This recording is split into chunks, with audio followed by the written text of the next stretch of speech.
How did we go from this, one of the most impressive high school highlight tapes I've seen in my lifetime, five-star recruit, how do you go from being this great to unfortunately making plays like this one? It's pretty drastic. I'll tell you how. It starts out in 2015 when Ben Simmons looked like one of the best high school players that the world had seen in quite a while. He was the #1 ranked high school player of the year. He committed to LSU, and people were already comparing him to LeBron, which when you get compared to somebody that a lot of people consider the GOAT, you must be pretty damn good at basketball, and that's what Ben Simmons was in high school. He was a dominant force, and everybody was excited to see him at the college level, and eventually when he would wind up at the NBA level. And in his first year at LSU, he won SEC Freshman of the Year, and he was first team SEC, and he looked dominant. He looks like he was going to live up to the hype. A lot of people were a bit low on him in a lot of things before the draft. Some things that were mentioned, such as lack of competitiveness. T-Mac was actually, he spoke out against it. He didn't feel like Ben Simmons had the right attitude towards everything. But a lot of teams were still saying he's going to go #1 overall. And that's what a lot of people believed, including myself. I mean, obviously, anybody that watched basketball thought that he was going first overall. And if you didn't, you were the minority in that situation. Everybody as a team kind of selectively thought he was going to go first. And after the dominant performances that he had been putting up, it made sense why Ben Simmons would go first overall. To the Philadelphia 76ers, who were purposely losing games that past season to have an opportunity to draft Ben Simmons. With the first pick in the 2016 NBA Draft, the Philadelphia 76ers select Ben Simmons from Melbourne, Australia, and Louisiana State University.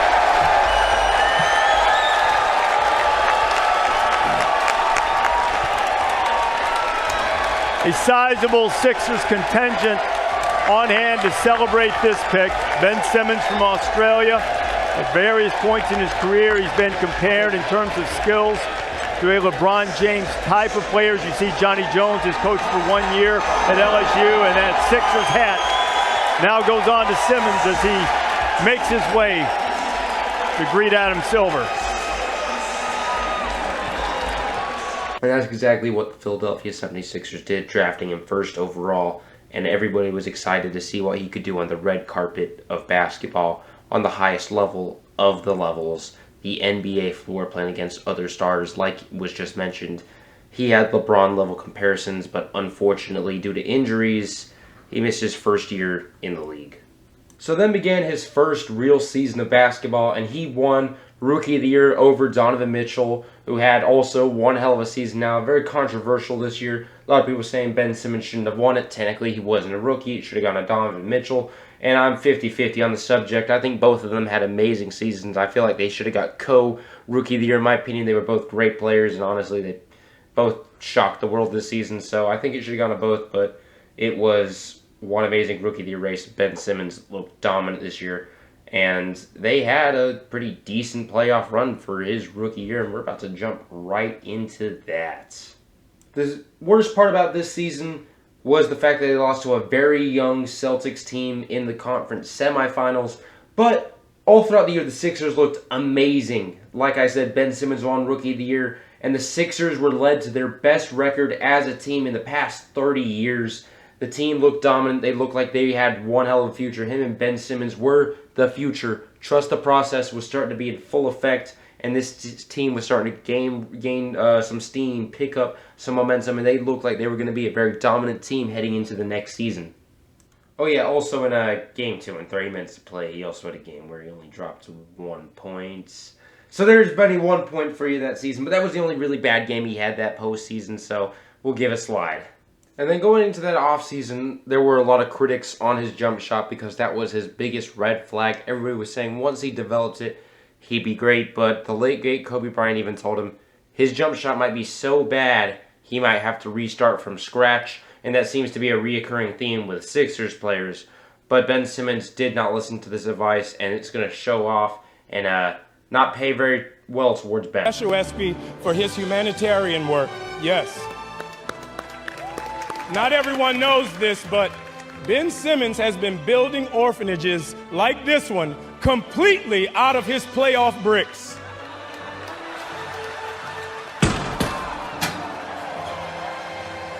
What do you like to say, little ladies? Yeah, he probably should have listened to Kobe on that one. At last, though, Philadelphia got some more much-needed help from Jimmy Butler. In 2018, Jimmy Butler arrived to join the Philadelphia 76ers, and this was one big move. Although Ben Simmons didn't make a three this year, and teams would leave him wide open, his offensive efficiency improved with Jimmy Butler being added to the team, and he became a better defender and made an all-star NBA team. The Philadelphia 76ers look nasty. The Sixers finished with 51 wins and were the third seed in the East, and they had to play the Nets in round one of the NBA playoffs. So Philadelphia dominated this series. I believe the Nets only got one game off them, and they just looked nasty, and they would end up facing the Raptors in the conference finals, and I think we know how that one ended. And it either leaves a nasty taste or you're really excited about what I'm about to show you. Of the inbounder here if you're Philly. It's off to Leonard, defended by Simmons. Is this the dagger?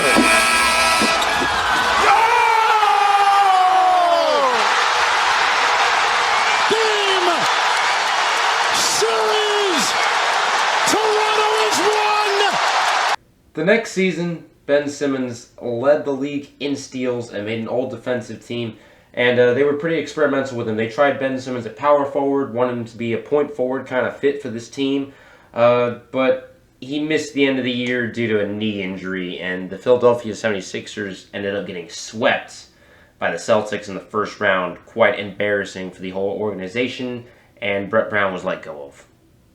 At the start of the next year, James Harden was made available for trade and had said that he wouldn't mind playing for the Philadelphia 76ers, and the Sixers had made quite a bit of moves. They traded Al Horford for Josh Richardson beforehand for Danny Green and Seth Curry, so they had shooters on this roster, and Ben Simmons for James Harden made a lot of sense, and a lot of fans were speculating that this would get done because the Sixers should definitely do this. I mean, it's kind of a dumb thing to think about. That why wouldn't you trade Ben Simmons for James Harden?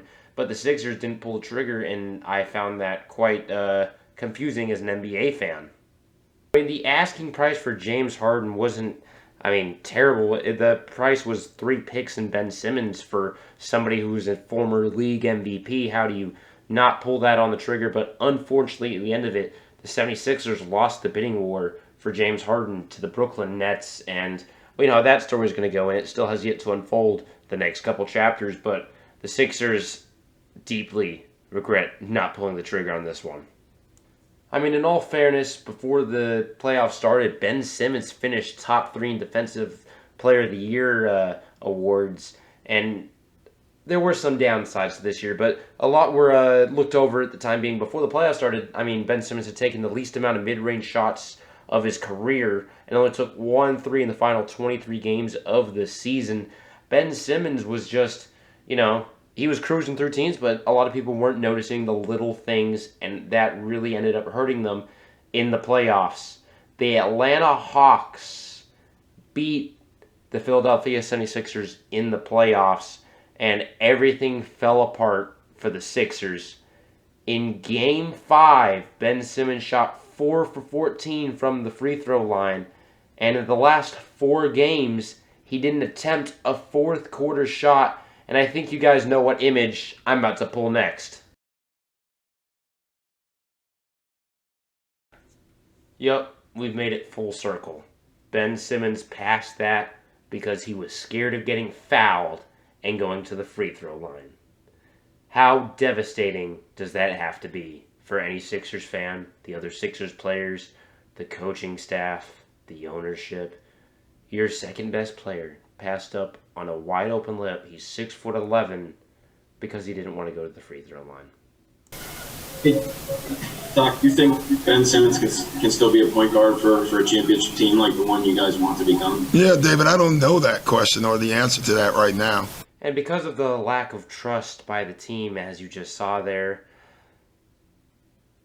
Ben Simmons will ultimately be traded. He has said that he will not play a game for the Philadelphia 76ers. He's missed training camp, and the trade rumors have started. The 76ers have not gotten back what they want to get for giving up Ben Simmons, and it looks like the market price for Ben Simmons isn't too high right now. Ben Simmons' attitude is his biggest problem. His work ethic, all of that are his biggest problems, because when he lost to the Atlanta Hawks, whenever the reporter asked him about it, he said, "So what? The Nets lost too."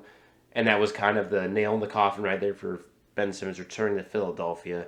And so it leaves the open-ended question, which I am interested in hearing what you guys have to say. Let me know down in the comments, where will Ben Simmons end up this season?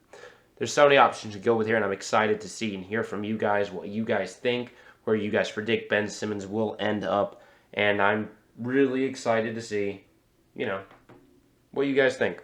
So that kind of wraps up my thing for Ben Simmons, and I appreciate you guys for tuning in, listening to this part of the podcast. If you could like, subscribe, please share this with your friends. Mamba's Legacy is trying to grow 500 subs, hopefully by Christmas. I think it's possible. I'm going to keep my rollout. Rollout's going to start coming back up, and I'm excited to see where Mamba's Legacy can go, but we can't go anywhere without your help. You guys are the biggest reason we're here, and the only reason we're here. I support you. I love you guys. I love the support I receive on Mama's Legacy, and hopefully it keeps growing, and hopefully I can give back good videos that you guys want. So leave down in the description, where do you think Ben Simmons will end up if he gets traded? And why don't you leave me some video ideas? And if you want to collaborate, DM me on Twitter, Instagram, find me wherever. Leave a comment if you want to, and I'll try and get back to as many guys as I can. I typically get back to every single person that comments. And peace out. This has been a fun video to record. I love hating on Ben Simmons a little bit here and there for his attitude reasons. But in all seriousness, do subscribe, do like, do share. Love you guys all. I'll see you guys in the next one.